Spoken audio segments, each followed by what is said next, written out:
안녕하세요. 월배당 3호화입니다. 타미당 보유 수량은 17,692주입니다. 그런데 최근 타미당 가격이 많이 내려가고 있습니다. S&P 500과 나스닥 지수는 오르는데 슈드는 제자리 걸음식으로 내려가네요. 하지만 크게 걱정은 하지 않습니다. 배당이 한 주에 88원 이상만 나온다고 가정하면 주식 가격이 내려갈수록 타미당 수량을 더 모을 수 있으므로 오히려 배당금이 높아지는 효과가 있습니다. 물론 막연한 생각만으로 이야기하지 않습니다. 제가 만든 자료로 여러 가지 경우의 수를 생각하여 신유를 돌린 결과 주식 가격이 내려갈수록 제가 원하는 금액이 더 빨리 달성하였습니다. 물론 전제 조건은 타미당 한 주에 88원 이상을 줘야 합니다. 제가 사고 처음 받은 배당금이 한 주에 88원이었고 이때까지 매월 배당금을 확인했는데 보통 88원이고 조금씩 변동해서 주더군요. 그래서 자료를 만들 때 기준 배당금을 88원으로 잡았습니다. 그리고 이전 배당금을 살펴보면 타미당 가격이 만원이 넘지 않을 때도 지속적으로 88원 이상 주었습니다. 그리고 제가 만든 자료는 15.4% 배당세금을 반영하고 재투자로 만든 자료입니다. 따라서 현재 타미당을 매수한 평단가에 비해 마이너스이므로 배당금에 세금이 붙지 않기 때문에 예상 시점보다 더 빠르게 원하는 날짜에 도달하지 않을까 싶습니다. 물론 슈드가 지속적으로 계속 떨어지면 배당금에도 문제가 있을 수 있겠지만 슈드 차트를 보면 지속적으로 오르다가 3년 정도 차트권 박스에서 머물고 있습니다. 그래서 오르락 내리락 하면서 제자리 걸음을 한다면 오히려 타미당이 나쁘지 않다고 판단됩니다. 최근 S&P 500이 사상 최고치를 찍으면서 5월에 받은 배당금으로 산타 500이랑 한 500도 많이 올랐습니다. 제 기준에서 현재 ETF 가격이 오르면 좋지 않습니다. 배당 재투자가 끝날 때 올라야 좋습니다. 왜냐하면 배당금은 결론적으로 주식 수량이 많아야 합니다. 하지만 주식 가격이 오르면 당장 기분이 좋을 수는 있지만 그만큼 배당 받을 때 주식 확보를 많이 못하는 점이 있습니다.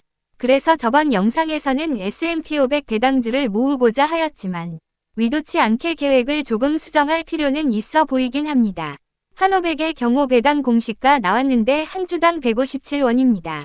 연 15%를 목표로 하는 만큼 엄청난 배당을 주는데 100% 커버드콜 전략이라 위험해 보이긴 합니다. 그래서 한 500은 배당금 전부는 아니지만 일부 배당금으로 재투자만 할 계획입니다. 현 시점에서는 마이너스가 6천만원대라서 올해 11월까지는 배당금 재투자만 계획하고 있기 때문에 12월부터는 ISA 계좌에 2천만원 더 투자가 가능하므로 타미당으로 계속 갈지 아니면 S&P 500으로 갈아타야 할지 고민을 해야 합니다. 물론 아직 시간은 많이 남아 있습니다.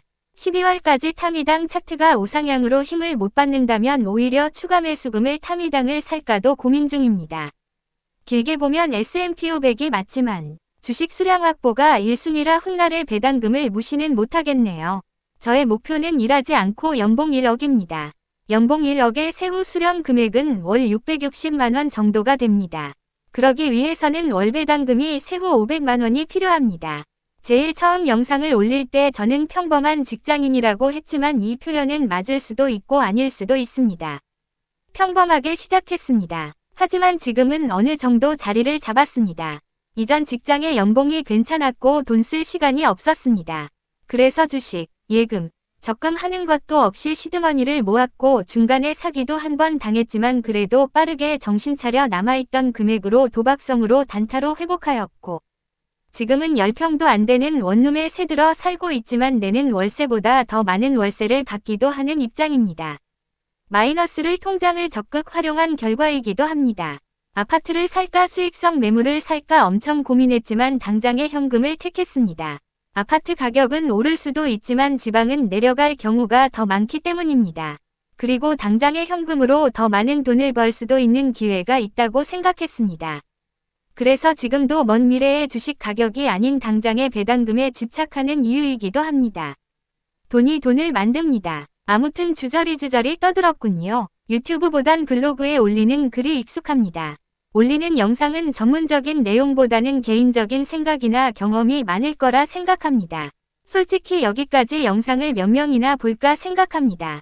그래서 처음 영상 만들 때는 내용 전달이었지만 지금은 그냥 블로그의 일기처럼 글 적는 느낌으로 대본 만들고 영상 만드는 형식으로 가려고 합니다. 블로그도 그렇지만 언제까지 영상을 꾸준히 업로드할지 모르겠지만 모두들 성공 투자하세요. 그래서 결론은 뭐다? 오늘은 여기까지다. 비비엄.